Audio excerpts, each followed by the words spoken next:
A propaganda model.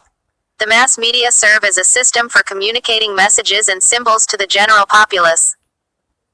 It is their function to amuse, entertain, and inform, and to inculcate individuals with the values, beliefs, and codes of behavior that will integrate them into the institutional structures of the larger society.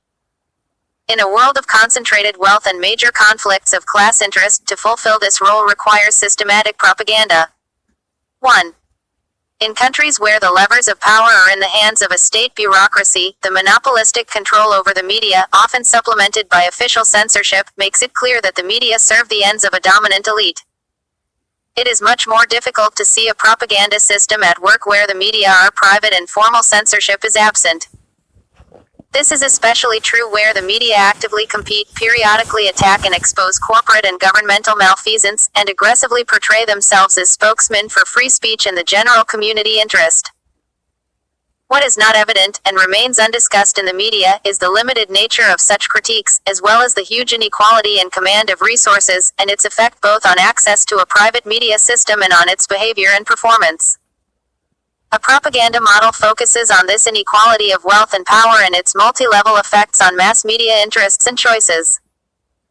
It traces the routes by which money and power are able to filter out the news fit to print, marginalize dissent, and allow the government and dominant private interests to get their messages across to the public. The essential ingredients of our propaganda model, our set of news filters, fall under the following headings. 1. The size, concentrated ownership, owner wealth, and profit orientation of the dominant mass media firms. 2. Advertising is the primary income source of the mass media. 3. The reliance of the media on information provided by government, business, and experts, funded and approved by these primary sources and agents of power. 4. Plaque, as a means of disciplining the media. And 5. Anti-communism, as a national religion and control mechanism. These elements interact with and reinforce one another. The raw material of news must pass through successive filters, leaving only the cleansed residue fit to print. They fix the premises of discourse and interpretation, and the definition of what is newsworthy in the first place, and they explain the basis and operations of what amount to propaganda campaigns.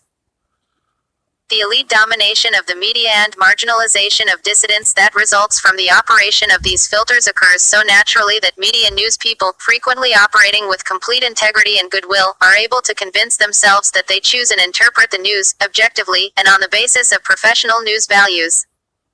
Within the limits of the filter constraints, they often are objective. The constraints are so powerful, and are built into the system in such a fundamental way, that alternative bases of news choices are hardly imaginable.